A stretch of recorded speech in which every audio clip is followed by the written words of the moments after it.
الحمد للہ نحمدہ ونستعینہ ونستغفرہ ونؤمن بہ ونتوکل علیہ ونعوذ باللہ من شرور انفسنا ومن سیئات اعمالنا من یہدہ اللہ فلا مضل لہ ومن یضللہ فلا ہادی لہ ونشہد ان لا الہ الا اللہ وحدہ لا شریک لہ ونشہد ان سیدنا ومولانا محمدا عبدہ ورسولہ قال اللہ تبارک وتعالی فی القرآن المجید ان اللہ وملائکتہ یصلون علی النبی یا ایہا الذین آمنوا صلوا علیہ وسلموا تسلیما بآواز بلند درود پاک پڑھ لیجیے۔ الصلاۃ والسلام علیک یا رسول اللہ وعلی آلک واصحابک یا حبیب اللہ۔ الصلاۃ والسلام علیک یا نبی اللہ وعلی آلک واصحابک یا نور اللہ۔ درود پاک کے متعلق ایک بہت پیاری حدیث پاک ملتی ہے کہ نبی مکرم شاہ بنی آدم نور مجسم شب اسرا کے دولہا بی بی آمنہ کے لال ہم غمخواروں کے آقا محبوب پاک صاحب الاولاد صلی اللہ تعالی علیہ وآلہ وسلم نے ارشاد فرمایا کہ قیامت کے روز جب اللہ کے عرش کے علاوہ کوئی سایہ نہیں ہوگا، اس وقت اللہ تبارک و تعالیٰ تین ایسے اشخاص ہوں گے جن کو اپنا سایہ رحمت عطا فرمائے گا۔ وہ تین شخص کون ہے؟ سب سے پہلے ارشاد فرمایا جو میری کسی امتی کی پریشانی کو دور کرے۔ اللہ اکبر۔ یہی آیت حدیث پاک کا بھی اگر ایک جز لیا جائے تو یقین جانے پورا بیان ختم ہو جائے، یہ جز مکمل نہ ہو۔ آج ہم نظر دوڑائیں معاشرے کی طرف دیکھیں تو سب سے بڑا المیہ یہی آج ہمارے لیے کہ آج ہر بندہ کسی نہ کسی مصیبت میں گرفتار ہے اور اگلے کی مصیبت کو ہم بڑھا رہے ہیں نہ کہ ختم کر رہے ہیں۔ ایک چھوٹا سا مسئلہ آج کل جو ہمیں درپیش ہے سب سے بڑا بجلی کو بلوں کا، یہی آپ لگا لیں اور یہ حدیث پاک اپنے سامنے رکھیں کہ نبی علیہ الصلوۃ والسلام نے فرمایا کہ جو میری کسی امتی کی پریشانی کو دور کرے، اللہ تبارک و تعالیٰ بروز قیامت اپنے سایہ رحمت کے نیچے اس کو جگہ عطا فرمائے گا۔ یہی مسئلہ سب سے بہت بڑا اہم ہمارے لیے۔ ہم در بدر پھر رہے ہیں، کوئی ہمیں پوچھنے والا نہیں ہے۔ کسی بھی شعبے میں ہم چلے جائیں، تذلیل وہاں پر ہماری اتنی کی جاتی ہے، ہماری پریشانی کو ختم کرنے کی بجائے بڑھایا جا رہا ہے۔ کسی بھی معاملے میں دیکھ لیں، بلکہ ہم سارے اسی میں مبتلا ہیں۔ ہر بندہ دیکھے کہ ہم کس کے لیے کتنی آسانیاں پیدا کر رہے ہیں، کس کے لیے ہم کتنی سہولت پیدا کر رہے ہیں۔ الامان والحفیظ، ہر بندہ دوسرے کو دھوکہ دینے پہ لگا ہوا ہے۔ یہ حدیث پاک سامنے رکھیں، پھر پتہ چلے گا کہ یہ تو زندگی عارضی ہے، چند دنوں تک یہ ختم ہو جائے گی، پھر آباداً آبادا۔ قرآن پاک کا لفظ ہے آباداً آبادا، ایسی ہمیشہ جو کبھی ختم نہیں ہوگی۔ پتہ تو پھر چلے گا۔ پھر آگے سنیے حدیث پاک کے دوسرے الفاظ کہ نبی علیہ الصلوۃ والسلام نے فرمایا کہ جو میری سنت کو زندہ کرے گا، آج اس کا بھی کتنا فقدان پایا جا رہا ہے۔ آج آپ کے سامنے ہیں، ہم کتنی سنت کے اوپر عمل کر رہے ہیں۔ کھانا ہو پھر بھی ہم وہی سنت کے خلاف، کھانا ہمارے سامنے رکھا جائے تو ہم بیسیوں اس میں نقص نکالتے ہیں۔ حالانکہ نبی علیہ الصلوۃ والسلام کی ایک بہت ہی پیاری عادت مبارکہ تھی کہ آپ کے سامنے اگر کھانا آتا، اگر پسند آتا تو تناول فرماتے، اگر پسند نہیں آتا تو ہاتھ روک لیتے، اور یہی ہمیں بھی حکم ارشاد فرمایا۔ مگر آج ہم جب تک وہ کھانے میں سے کیڑے نہ نکال لیں، نمک زیادہ یا کم کہہ کر اگلے بندے کا دل نہیں توڑ لیتے، ہمیں اس وقت سکون ملتا بھی نہیں ہے۔ اللہ اکبر۔ اور آگے تیسرا ارشاد فرمایا کہ جو مجھ پر کثرت سے درود پاک پڑھے گا، اللہ تبارک و تعالیٰ ان 3 اشخاص کو بروز قیامت اپنے سایہ رحمت کے نیچے جگہ عطا فرمائے گا۔ اللہ اکبر۔ کتنی پیاری حدیث پاک ہے ہمارے لیے کہ جو کثرت کے ساتھ درود پاک پڑھے گا وہ بروز قیامت اللہ تبارک و تعالیٰ کے سایہ رحمت میں ہوگا۔ اللہ اکبر۔ اللہ تبارک و تعالیٰ سے دعا ہے ہمیں بھی ہر وقت چلتے پھرتے اٹھتے بیٹھتے ہر وقت نبی علیہ السلام کی درود بارگاہ میں درود و سلام پڑھتے رہنا چاہیے۔ حصول برکت کے لیے آپ بھی درود پاک ایک مرتبہ پڑھ لیجیے۔ الصلاۃ والسلام علیک یا رسول اللہ وعلی آلک واصحابک یا حبیب اللہ، الصلاۃ والسلام علیک یا نبی اللہ وعلی آلک واصحابک یا نور اللہ۔ اللہ تبارک و تعالیٰ قرآن پاک میں ارشاد فرماتا ہے هل يستوي الذين يعلمون والذين لا يعلمون۔ اللہ تبارک تعالیٰ فرماتا ہے کہ اے ایمان والو، کیا علم والے اور غیر علم یعنی عالم اور جاہل کیا برابر ہیں؟ اللہ اکبر۔ یہ آیت مبارکہ کا مقصد ہی یہ ہے کہ عالم اور جاہل کبھی برابر نہیں ہو سکتے۔ آج ہم اگر اپنے معاشرے کی طرف نظر دوڑائیں تو ہم کیوں مار کھا رہے ہیں؟ ہر طرف نفسا نفسی کا عالم ہے، نہ بڑوں کا ادب و احترام ہے، نہ چھوٹوں پر شفقت ہے۔ آج ہماری کمائی میں برکت کیوں نہیں ہے؟ ہم پر طرح طرح کے عذاب آنے کی وجہ کیا ہے؟ کہ ہم نے علماء کرام کا دامن چھوڑ دیا۔ وہی آیت مبارکہ اللہ تبارک و تعالیٰ فرماتا ہے کیا اہل علم اور جاہل برابر ہیں؟ فرمایا کہ نہیں برابر۔ اس کا اندازہ آپ اسی بات سے لگا سکتے ہیں کہ نبی مکرم شاہ بنی آدم نور مجسم شب اسرا کے دولہا بی بی آمنہ کے لال ہم غم خاروں کے آقا صلی اللہ تعالیٰ علیہ وآلہ وسلم نے اپنی عمر مبارکہ کے اندر کبھی بھی اپنے لیے دعا نہیں فرمائی سوائے ایک، یہی عرض کیا باری تعالیٰ میرے علم میں اضافہ فرما، ربی زدنی علما۔ صرف نبی علیہ السلام نے اپنی ذات مقدس کے لیے صرف یہی عرض کیا باری تعالیٰ میرے علم میں اضافہ فرما۔ اس سے پتہ چلتا ہے کہ علم اتنی بڑی نعمت ہے کہ جو نبی علیہ السلام خود اپنے لیے مانگ رہے ہیں۔ اللہ اکبر۔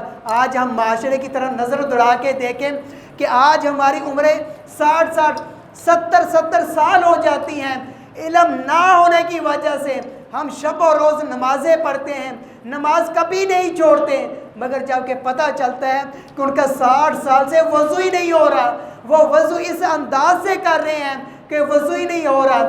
کیوں؟ علم کبھی پڑھا ہی نہیں، کہ کبھی عالم کے پاس بیٹھے ہی نہیں جو ہمیں بتائے کہ وضو کے کتنے فرائض ہیں اور کیسے کیا جاتا ہے۔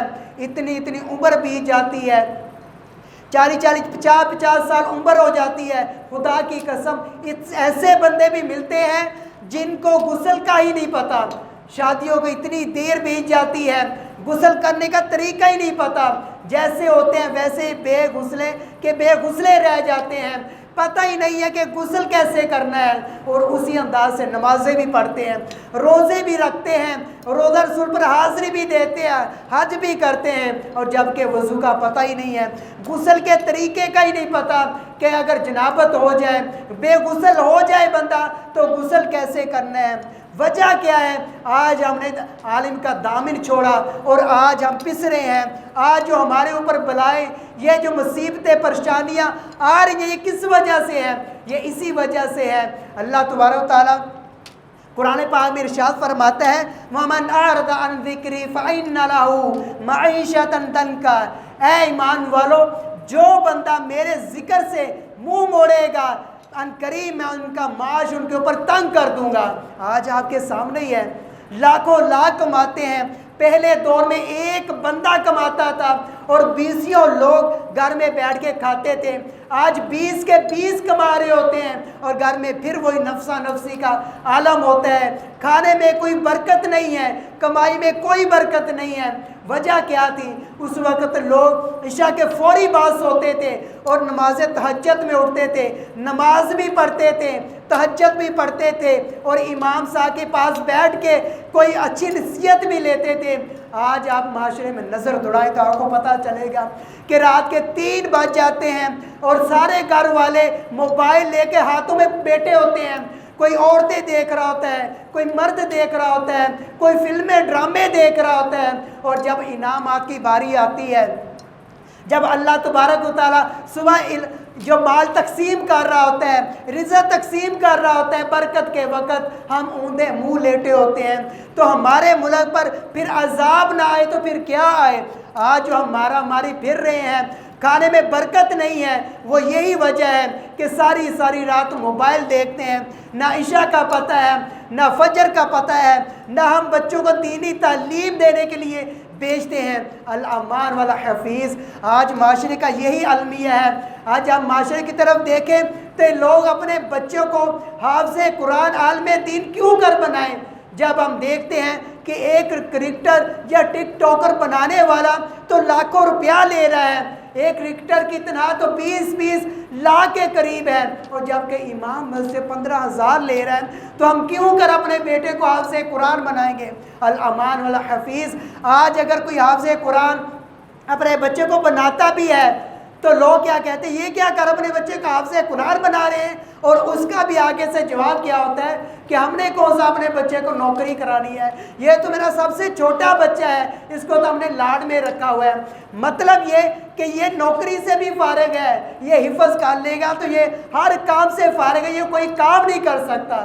الامان والحفیظ خود یقین جانیے، ایسے میرے کئی ایسے دوست ہیں جو حافظ قرآن بھی ہے، عالم دین بھی ہے، خدا کی قسم کئی لاکھ روپیہ کما رہے ہیں، اس کو تو کسی نے نہیں روکا کہ یہ حافظ قرآن ہے، یہ پیسے نہیں کما سکتا۔ یہ آپ کی بلکہ ہماری بھی بھول ہے، بلکہ حدیث پاک ہے کہ جس کے ساتھ اللہ تبارک و تعالیٰ بلائی کا ارادہ فرماتا ہے اس کو دین کی سمجھ بوجھ دیتا ہے۔ یہ نہیں ہوتا کہ اس کو موبائل کا علم دے دیتا ہے یا کرکٹوں کی سمجھ بوجھ دے دیتا ہے۔ حدیث پاک ہم نے تو یہی سنی ہے، جو دین کی طرف لگ جاتا ہے، سیدنا ابوبکر صدیق رضی اللہ تعالیٰ عنہ سے روایت ہے کہ جو اللہ تعالیٰ کے کاموں لگ جاتا ہے، مطلب یہ کہ دین کے کاموں میں لگ جاتا ہے، اللہ تبارک و تعالیٰ اس کے کاموں میں لگ جاتا ہے۔ الامان والحفیظ مگر آج ہم اس کے الٹ ہی چاہ رہے ہیں۔ آج جو سیلاب آ رہا ہے، ہمارے پاس اتنے بڑے ظلم ہو رہے ہیں، ہمیں ظالم حکمران مل رہے ہیں، یہ وجہ کیا ہے؟ جب ہم نے علماء کرام کا دامن چھوڑا تو پھر یہی ہمیں نصیب ہوگا۔ آگے سنیے، اگر علم کی اتنی زیادہ اہمیت ہے کہ نبی علیہ السلام کی بارگاہ میں ایک صحابی رسول آتے ہیں، عرض کرتے ہیں یا رسول اللہ صلی اللہ تعالیٰ علیہ وآلہ وسلم، آخری وقت چل رہا ہے، ہو سکتا ہے آن کی آل میں موت آ جائے، آپ مجھے حکم فرمائیں کہ میں کیا کروں؟ اگر اس کے لیے بہتر ہوتا تو نبی علیہ السلام فرماتے کہ جاؤ اپنے بچے کے لیے رزق کماؤ، جاؤ اپنے پیسے گنو یا اپنے محلات بناؤ۔ مگر علم کی قدر دیکھیے کہ نبی علیہ السلام نے صحابی رسول کو فرمایا کہ اے صحابی رسول، فلاں جگہ علم کی محفل لگی ہوئی ہے، جا کے وہاں بیٹھ جاؤ۔ اللہ اکبر! حالانکہ اس کا آخری وقت ہے، یہی وہ وقت ہوتا ہے جس میں بندے نے اپنی نصیحتیں کرنی ہوتی ہیں، بچوں کو کچھ بتانا ہوتا ہے کہ فلاں سے پیسے لینے ہیں، یا میرے اتنے محلات ہیں، اتنے مکانات ہیں، یہ فلاں کو دینے ہیں۔ مگر سب سے زیادہ اہمیت والی چیز تھی وہ علم دین تھا کہ نبی علیہ السلام نے فرمایا کہ ایسا کرو کہ علم دین کی مجلس لگی ہوئی ہے، ہر چیز کو چھوڑ دو، علم دین کی مجلس میں لگ جاؤ۔ اللہ اکبر! کتنی پیاری یہ ہمارے لیے حدیث پاک ہے۔ ایک اور حدیث پاک سنیے، حضرت صحابی رسول حضرت حذیفہ بن یمان رضی اللہ تعالیٰ عنہ سے روایت ہے کہ نبی مکرم صلی اللہ تعالیٰ علیہ وآلہ وسلم نے ارشاد فرمایا کہ علم کی فضیلت عبادت کی فضیلت سے زیادہ ہے۔ کیوں زیادہ ہے؟ وہی بات پھر آ گئی کہ آج ہم ساری عمر اگر عبادت بھی کرتے رہیں، ریاضت بھی کرتے رہیں، ہمیں اتحیات نہیں آتی، علم شریف نہیں آتی، یقین جانیں اگر ہم نے قرات کے ساتھ قرآن پاک ہی نہ پڑھا تو یقین جانیں ایک لفظ الٹ پڑھنے سے اس کا معنی ہی چینج ہوتا ہے۔ یقین جانیں حدیث پاک ہے کہ قرآن پاک ایسے لوگ بھی ہیں بے علم جو علم دین نہیں حاصل کیا، جو قرآن پاک پڑھتا ہے، قرآن پاک کا ایک ایک لفظ اس کے اوپر لعنت کرتا ہے، وجہ کیا ہے کہ اس نے علم دین سیکھا ہی نہیں، ساری عمر انگلشیں پڑھتے گزر گئی، انگلش فر بولتے ہیں ہم، کوئی انگریز ہمارا مقابلہ نہیں کر سکتا، مگر جب کہ جو ساری عمر ہمیں کام آنا ہے، قیامت میں، قبر میں، حشر میں، ہر جگہ پر کام آنا ہے، وہ ہم نے کبھی پڑھا ہی نہیں۔ آج ہم اپنے قرآن پاک دیکھیں، یقین جانیں آنکھوں سے آنسو نکل آئیں گے آپ کے کہ قرآن پاک کے اوپر یقین جانیں ایک ایک انچی کے قریب اوپر مٹی پڑی ہوتی ہے، ہمیں کھولے سال بیت گئے ہوتے ہیں، جو ہمارے قبر و حشر میں کام آ رہا ہے اس کی طرح انہیں کبھی نظر نہیں دوڑائی۔ آج ہمارے والدین کو ہوتا ہے کہ میرا بچہ بڑا ہو کر انجینئر بنے گا، ڈاکٹر بنے گا، خدا کی قسم بہت سارے ڈاکٹر دیکھے ہیں اپنی والد کی فوتگی کے اوپر ان کو دعا نہیں مانگنی آتی، جنازہ نہیں پڑھ سکتے، کبھی اپنی والد کی قبر پر کبھی دوبارہ گئے ہی نہیں ہیں، کیونکہ ہم نے ان کو سکھایا ہی نہیں ہے کہ عالم دین جو ہمیں سکھاتے ہیں کہ والد کو کبھی پشت پناہی نہیں کرنی چاہیے، ان کے ہاتھ پاؤں چومنے چاہیے۔ پھر ہم بعد میں شکوہ کرتے ہیں کہ بچے ہماری بات نہیں مانتے، مانے کیسے؟ ہم نے بنائے ان کو ڈاکٹر ہیں، سکھایا یہ ہے کہ لوگوں سے پیسے لینے ہیں، اپنے والدین کی کبھی خدمت نہیں کرنی۔ وہی والدین پھر چھپ چھپ کے روتے ہیں، وجہ کیا ہوتی ہے کہ ہم نے ان کو سکھایا ہوتا ہے کہ صرف پیسے کے پیچھے بھاگنا ہے۔ یقین جانیں جو پیسے کے پیچھے بھاگتے ہیں پیسہ ان کے آگے آگے ہی رہتا ہے، پیسہ کبھی بھی ان کے ہاتھ میں نہیں آتا، لالچ بڑھتی رہتی ہے۔ جا کہ جو بندہ معاش کے بندہ جو اللہ تبارک و تعالیٰ کے پیچھے جاتا ہے، ہم ذکر کی طرف جاتے ہیں، پیسے کی طرف جاتے ہیں، جو اللہ تبارک ہم رازق کی طرف جائیں تو رزق ہمارے پیچھے ہوگا، ہم تو جاتے ہی رزق کے پیچھے ہیں۔ پھر کیا ہوتا ہے؟ پھر رونا ہمارا مقدر بن جاتا ہے۔ اب آپ خود ہی دیکھ لیں، اگر بچہ ہمارا مسجد نہیں جاتا سپارہ پڑھنے تو کئی دن نہیں جا رہا ہوتا تو ہمیں پرواہ ہی نہیں ہوتی، امام صاحب یا مولوی صاحب کہہ کر تھک جاتے ہیں کہ اپنے بچے کو مسجد اسکول بھیجا کریں، مسجد بھیجا کریں۔ ہمیں پتہ ہوتا ہے کہ صبح اٹھ کے ہمارے بچے نے اسکول جانا ہوتا ہے، جبکہ 7 بجے اہتمام کے ساتھ اس کو اٹھایا جاتا ہے، کھانا بھی دیا جاتا ہے، اس کو ٹفن بھی دیا جاتا ہے کہ اسکول پڑھنے جانا ہے۔ اور جو مسجد ہے جو ہمارا آگے کا سبب بنے گا اس کا ہمیں فکر ہی نہیں ہے۔ تو پھر ہمارے ساتھ جو ہو رہا ہے پھر یہ صحیح ہو رہا ہے، کیونکہ حدیث پاک ہے تو نبی علیہ السلام نے ارشاد فرمایا کہ ایک وقت ایسا آئے گا کہ لوگ علماء کرام سے نفرت کیا کریں گے، نفرت کریں گے، ان کے سائے سے بھی دور بھاگیں گے۔ پھر آگے سنیے ذرا، آگے کان کھول کے دل کے کانوں سے سننے والی بات ہے کہ نبی علیہ السلام نے فرمایا کہ جب علماء کرام سے لوگ دور بھاگیں گے تو پھر ہوگا کیا؟ ان کے اوپر 3 عذاب مسلط کر دیے جائیں گے۔ سب سے بڑا عذاب کیا ہوگا کہ ان کی کمائی سے برکت اٹھا لی جائے گی۔ الامان والحفیظ، آج ہم دیکھ لیں، آج ہمارا 100 روپیہ 1 روپے کے برابر ہے۔ کوئی بھی چیز آپ نے خریدنی ہو تو یقین جانیں کئی ہزار جیب میں ڈال کر بازار جانا پڑتا ہے تو پھر پوری نہیں پڑتی۔ 20 گھر کے افراد کما رہے ہوتے ہیں اور مہینے کا آخر آتا ہے پھر بھی وہی حال ہوتا ہے جو مہینے کے پہلے میں ہوتا ہے کہ ہمارے پاس پیسے نہیں ہوتے۔ وجہ کیا ہوتی ہے؟ آج ہم علماء کرام سے نفرت کرتے ہیں، ان کی طرف دیکھتے ہی نہیں ہیں، ان کا دامن چھوڑتے ہیں، تو پھر یہ ہمارا مقدر بنتی ہے۔ آگے سنیے جو دوسرا نبی علیہ السلام نے ارشاد فرمایا وہ بھی دل کے کانوں سے سننے والا ہے۔ نبی علیہ السلام نے ارشاد فرمایا کہ اگر ہم علماء کرام سے دور ہو جائیں گے، اگر ان سے نفرت کریں گے تو اللہ تبارک و تعالیٰ جو دوسرا عذاب ہمارے اوپر مسلط فرمائے گا وہ کیا ہوگا؟ پھر ہمارے اوپر ظالم حکمران مسلط کر دیے جائیں گے۔ اللہ اکبر۔ آج آپ دیکھیں معاشرے میں ہمارے ساتھ کیا ہو رہا ہے۔ آج ہمیں پتہ بھی ہے، ہر بندے کو پتہ ہے کہ ہمارے ساتھ کتنا بڑا ظلم ہو رہا ہے۔ آج بندے کی تنخواہ 15 اور 20 ہزار روپے کے قریب ہے اور بل ہمیں 15-20 ہزار آ رہے ہیں۔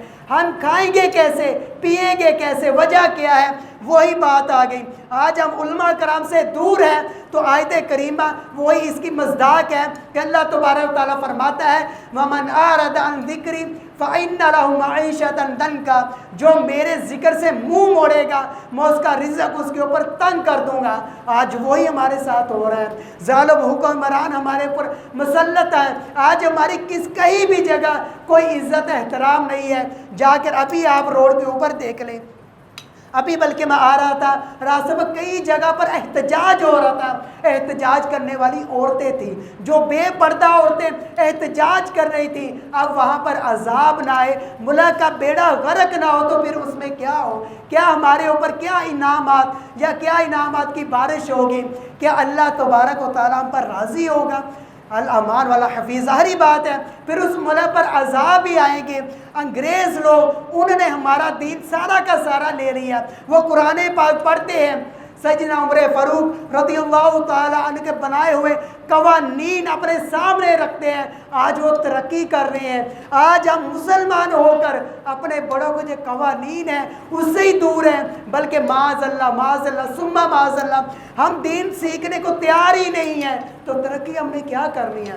پھر آج جو ہمارے ساتھ ہو رہا ہے، ظالم حکمران جو مسلط ہے، پھر یہ صحیح مسلط ہے کیونکہ ہم نے علماء کرام کو چھوڑا، اور آج جو ہمارے ساتھ یہ ہو رہا ہے پھر صحیح ہو رہا ہے۔ اور تیسرا حدیث پاک کی روح سے کہ نبی علیہ السلام نے فرمایا کہ ان قریب ہو سکتا ہے جو علماء کرام سے دور ہو، جو علماء کرام سے نفرت کرے، ان قریب ہے کہ مرنے کے وقت اس کا ایمان اسے چھین لیا جائے۔ اللہ اکبر! یہ یقین جانے، یہ سننے اور دل کے کانوں سے سننے والی بات ہے۔ یہ سن کر یقین جانے رونگٹے کھڑے ہو جائیں، ہمارے آنسو نہ تھمیں۔ ایسا نہ ہو کہ مرنے کے وقت ہمارا ایمان ہم سے چھین لیا جائے۔ اگر ایسا ہوا تو قرآن پاک کی آیت مبارکہ اللہ تبارک و تعالیٰ فرماتا ہے کہ آباداً آبادا، ایسی ہمیشہ جہنم یا جنت میں رہا جائے گا جس کو کبھی ختم نہیں ہونا، ایسی ہمیشہ۔ دنیا میں تو کہتے نا کہ میں ہمیشہ اس گھر میں رہوں گا، اس کا مطلب ہے کہ کمی یہ ہمیشہ ختم ہو جائے گی، جبکہ قرآن پاک کی روح سے اس کا مطلب ہے کہ ایسی ہمیشہ جو جہنم میں چلا گیا وہ ہمیشہ اور ہمیشہ جہنم میں ہی رہے گا، اور جو جنت میں چلا گیا وہ ہمیشہ ہمیشہ جنت میں ہی رہے گا۔ اللہ تبارک و تعالیٰ سے دعا ہے ہمیں بھی خوب علم دین سیکھنے کی توفیق عطا فرمائے، بلکہ ہمیں بھی اپنے بچوں کو عالم دین حافظ قرآن بنانے کی توفیق عطا فرمائے۔ کم از کم اتنا تو ہو کہ ہم دنیا سے جائیں کو ہمارے لیے کوئی دعا تو مانگنے والا ہو، یہ نہ ہو کہ ہمارا بچہ پیچھے کی دعا ہی نہ کرنے والا ہو۔ کیوں ہم اس کو کوئی ایسا نہ ہو ہم اس کو دعا ہی نہ سکھا سکیں؟ یہ تو یقین جانے قبر کے اندر پتہ چلے گا کہ جو بچہ حافظ قرآن یا عالم دین بنا کر جائے گا۔ بلکہ ایک روایت میں آتا ہے کہ ایک آدمی کو عذاب ہونا تھا، عذاب ہونے کے قریب تھا، فرشتے عذاب دینے لگے تو اللہ تبارک و تعالیٰ فرشتوں کو منع فرما دیا۔ فرشتوں نے عرض کیا یا باری تعالیٰ اس کا تو عذاب کا وقت ہے، یہ تو گناہ گار ہے۔ اللہ تبارک و تعالیٰ فرماتے ہیں میں اس کو حیات دینے میں حیا کر رہا ہوں کیونکہ اس کے بچے نے آج دنیا میں بسم اللہ شریف پڑھی ہے، وہ مجھے بسم اللہ کہہ رہے ہیں، وہ کہہ رہے ہیں اللہ تبارک و تعالیٰ غفور الرحیم ہے، اور اس کے باغ کو میں عذاب دوں مجھے اس بات سے حیا آتی ہے۔ اللہ اکبر! اللہ تبارک و تعالیٰ سے دعا ہے جو کوئی سنایا اس پر عمل کرنے توفیق عطا فرمائے، اور ہمیں نیکیوں والی لمبی عمر عطا فرمائے، گناہ سے بچنے اور دوسروں کو بچانے کی توفیق عطا فرمائے۔ وآخر دعوانا